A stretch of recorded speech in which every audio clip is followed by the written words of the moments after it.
Hello friends, today in this video we are going to study about duplicate genes with cumulative effect. Now duplicate genes with cumulative effect is also known by polymeric gene interaction. In this type of interaction, the phenotypes get affected when either epistatic or hypostatic gene is in dominant condition. Either epistatic or hypostatic gene is in dominant condition. It is different from duplicate dominant. In duplicate dominant, it is either epistatic and hypostatic or both together. Here, it is only either epistatic or hypostatic gene when in dominant condition, that when the phenotype gets affected. So in the two generation, the ratio is 9:3:3:1. Again telling this 9 when both the characters are dominant, and for the character to be dominant, at least one allele should be present in a dominant state. This 3 when A is recessive and B is dominant. This 3 when A is dominant and B is recessive. And 1 when both the characters are in recessive condition. So this is the dihybrid cross ratio of law of independent assortment, that is 9:3:3:1. Easy to remember.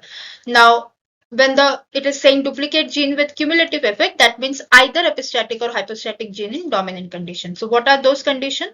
This one B is dominant, this one A is dominant. We won't take this 9 A and B both dominant because this is for duplicate dominant, not for duplicate genes with cumulative effect. Here it is either A or B. So we will take middle two. So how the ratio will get affected then? 9 will remain 9.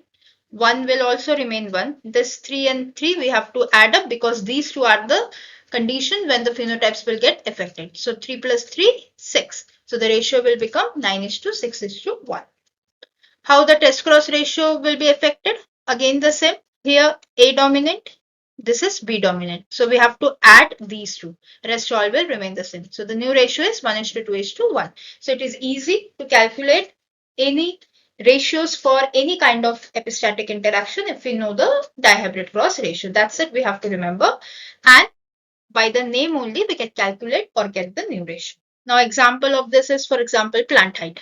Gene A is contributing 5 centimeter of plant height. Gene B is contributing 5 centimeter of plant height.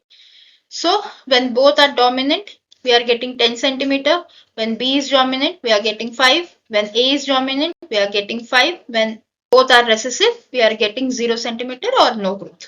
Correct. So here this is for 9, these two 6, and this is 1. So 9:6:1. Now one question from my end for you all. In a summer squash, gene A and B are responsible for sphere fruit shape individually. Together, both the genes give disc-shaped fruit. The loss of function of both the genes are responsible for long-shaped fruit. What will be the ratio in phenotypic generation if capital A, capital A, capital B and small a, small b parents are crossed? Do let me know in the comment section. If you found the video informative, please do like, share and subscribe the channel and hit the bell icon for the next video notification. Till then, stay safe, stay happy.